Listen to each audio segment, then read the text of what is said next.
Just a couple days ago or so, I reported on some news about The Last of Us Part 2 over in Japan. We had all kinds of listings going up, used copies people were trying to sell. I believe there were thousands of listings, and I actually had someone email me, and they apparently found that there was indeed almost 3,000 listings. People trying to sell these used copies desperately. Some actually selling, though, to be fair. That article was from my website, nyannet.com. Check it out if you haven't. Much appreciated. And now we have another report from the Spiel Times. The headline, Last of Us Part 2 sales dropped 85% week over week in Japan. And let's scroll down. There's not too much to go over in this article, to be honest. It'll be a pretty brief video here. But here's the news.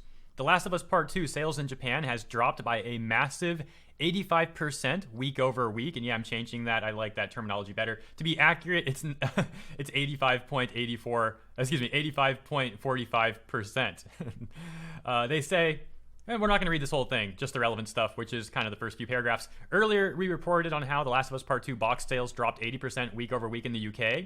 Some said it wasn't unusual, but if you compare the drop to other Sony first-party titles, it's very significant. There's some comparisons, right here.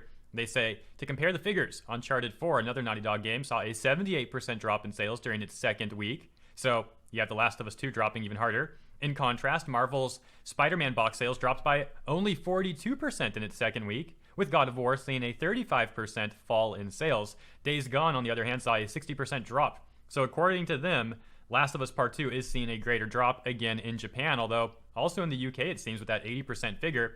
They then talk about the numbers of sales there are. I will leave that on screen for anyone that wants to read that. Just pause the video. I don't want to go over that personally, not really the scope of this video, and I think everyone kind of already knows that. But if you don't, there's the info according to Spiel Times. And that's the video, guys. That's the news. No reason to really drag this on. I hope you enjoyed, and I'll be seeing you very soon. I got a really cringy segment coming up. You've been warned. I'll catch you then.